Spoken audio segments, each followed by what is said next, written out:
Hello guys, good morning. Good morning mga kaibigan, mga ka-farm. So happy kaayo na ang atong tanom no. Tungod kay syempre gahapon nga adlaw is ulan nga adlaw. So tanan mga tanom nakainom. Munang madto ta karon sa atong susihon ang mga tanom nga kamote ug uban pa. So pakita na ako sa inyo kung unsa ka kanang unsay porma sa kanang tanom nga response or reaction nila nga naulanan man. So yung ana ra gyud guys, ang atong himuon di lang ta ingon ni magpakawalag paglaom ba nga kanang tama nanom kay walay kanang tawag ani walay ulan. So karon ako nang gi prepare daan ang para sa basakan giparutibit na nako. So diri nga side ang gitawag diri is bisag unsa itanom in Tagalog, kahit ano lang, kung ano yung pwedeng magbigay ng bunga or production, or mostly dito na banda ay mga root crops. Pwede dito ang tawag dyan yung mani, dahil dito banda ay nagtatanim ako ng mga kamote. Tapos dito malaki pa to guys, hanggang doon. Pwede pa to sa mais, kasi mayroon akong sample na mais doon, nagbunga naman. Dito meron akong na-prepare dito na pwedeng pagtataniman. Nabasa na to sa sa ulan kahapon kasi buong araw. Hindi kasi ako nakapagtrabaho masyado kahapon kasi nagkuha ako ng release kasi kahapon ng voucher sa seeds, sa hybrid seeds. Kaya dahil ako isang nakabenepisyo or nakaabel sa programang iyon sa Masagana. Alam niyo ba kung anong meaning ng Masagana? Yan po ay programa sa agrikultura, lalo na sa rice. Yan, yung masagana is matatag, sagana, ganado, at napapanahon. Yan ang meaning ng masagana, di ba? Tingnan niyo guys, yun talaga ang palagi kong sinasabi sa inyo, na hindi talaga tayo magbibisa isang commodity. Dahil sa akin ay rice talaga yung pinaka main commodity ko, pero dito meron din sa gilid-gilid ay nagtatanim ako ng ganito.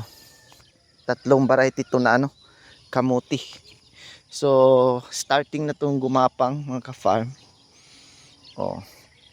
Ito yun, ang laman niya ay yung balat sa kanyang laman or unod pula, tapos yung pinakalaman niya is orange.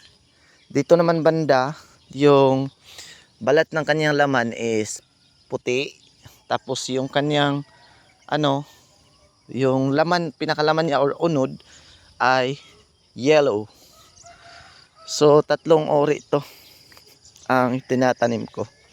Yung sa unahan naman, yung sa unahan na kamuti ay yung kanyang balat ay puti, tapos yung laman niya ay puti. Tapos hindi na yun aabot ng 3 buwan, magbigay na talaga siya ng laman or unod. So ito guys, di ba? Tingnan niyo. Meron na ako ditong mais. Sabi ng kapatid ko kahapon, mag-anag daw mi. So ito yung try namin mag-anag. Pero parang no guys, guwang na ba? Parang matanda na, hindi na masarap siguro to, pero hindi naman pala kunti lang pala yung makonsumo. Kasi ang purpose nito sa akin sa pagtatanim ko ng mais na ito is sample lang to kung kaya pa ba sa lupang ito, kasi bagong ano pa to, bukas. Kaya pa ba sa lupang to na magbigay ng production ng mais? Kaya bumili ako ng ano, mga ano lang to, half kilo. Half kilo lang to mga ka-farm. Pero tingnan nyo. Dito hanggang dito nagbigay ako ng inorganic fertilizer. Tapos hanggang simula dyan hanggang doon wala. Pero para tong experiment ko talaga, yan ang hindi ko nabigyan pero mayroon namang bunga. Tingnan niyo mga ka-farm. So balik tayo sa kamote mga ka-farm. 'Di ba? Ibang variety na din to, pangatlong variety. Ito ay yung sinasabi ko sa inyo na hindi abot ng 3 buwan ay magbigay na ng bunga. At saka meron akong kalamansi. Dito banda, kasi hindi naman to talaga isali sa palayan, dyan lagyan ko ng maraming kalamansi. Dati kasi marami akong kalamansi or limonsito, pero yung areang to ay potential kasi sa palayan, patag, tsaka malapit sa deep well. Kaya linagyan ko na lang. Tingnan mo, malapad yung ano ko dati. Yan, tingnan nyo. Yung kalamansian ko. Dito. Kasali dito hanggang doon sa may nyug. Hanggang dito. Pero, ni-transfer ko dahil potential siya sa rice, mas malaki yung production sa rice. Diba?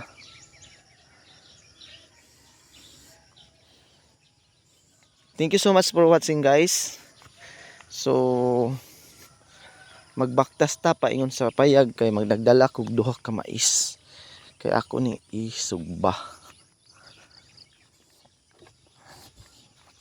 or iihawin.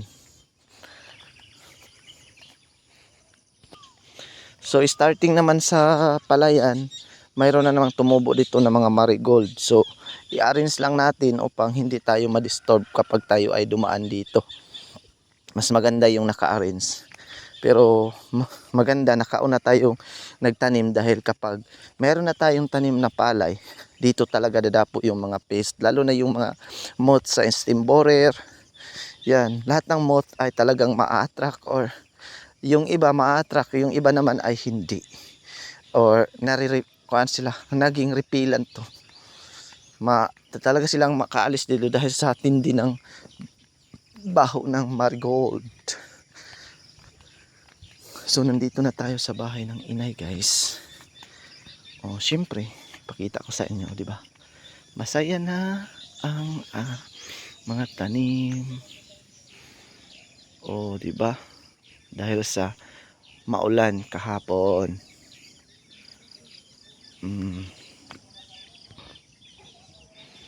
Mga tanim, tingnan nyo, guys. 'Di ba? Lahi ra gyud ng naikaugalingong tanom.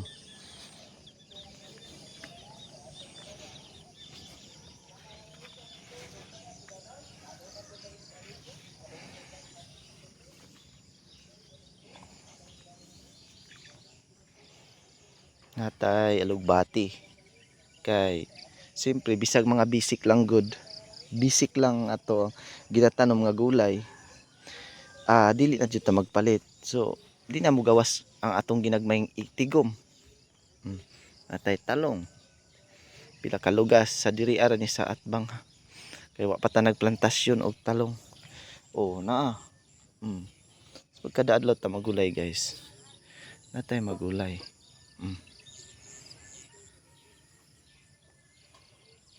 Alugbati.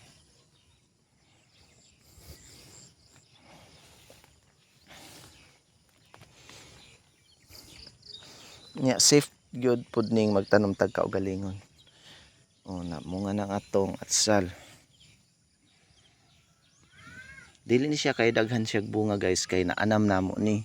Green pa lang gina harvest na ni nanay, kay amo ning gina apil sa paglapwa. Kay lami kay ni ay ginamos, uyap. Ang sarap-sarap nito, lalo na kapag may bagoong. Yes, Pag sa dito ay mix lang to lahat guys, pati yung upo, pati yung yan, di ba? Nakita nyo? May upo, mayroong nakatabi yung kalabasa. Tapos dyan, mayroong mong bakante na pwedeng pagtataniman. Tapos, oh. Ito, oh, matagal na to guys. Matagal na to, pero pinaparaton ko. Tuwingan ko upang magkaroon ng panibagong branches or sanga. So dito naman ay napaka-preskong talbos.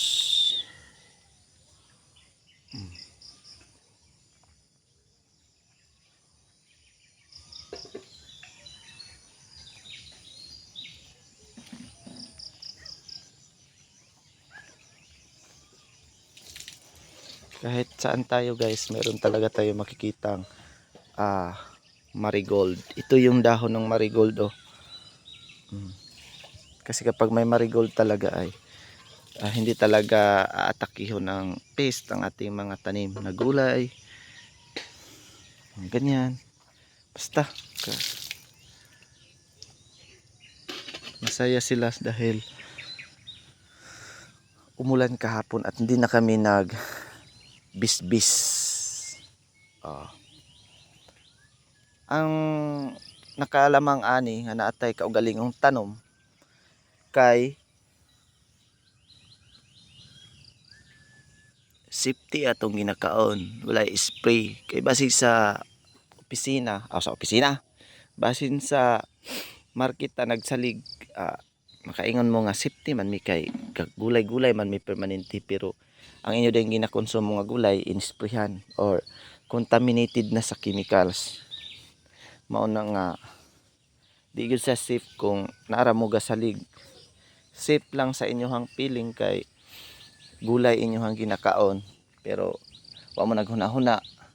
Hindi niyo inisip na hindi pala safe kapag nandun kayo bumili sa mga market, kasi yung mga farmer kasi hindi sila marunong minsan umiintindi sa kanilang mga consumer. Kasi yung mga consumer ay sila talaga yung nagpapasustain sa sa buhay ng mga farmer, pero hindi naisip ng mga farmer na yung sustainability. Kaya kahit mag-spray sila ngayon, bukas mag-harvest, wala silang pakialam doon kasi ang iniisip nila yung pira sa ngayon. Hindi nila inisip yung sustainability or masustain pa yung kanilang production. Hindi kasi masustain yung production nila kasi yung lahat ng mga consumer ay linalaso na nila through spraying sa chemicals. Kaya guys, sa lahat ng mga farmer, please love your consumer, yung lahat ng mamimili. Kaya huwag kayong padalas-dalos na mag-spray. Yun lang. Thank you so much for watching.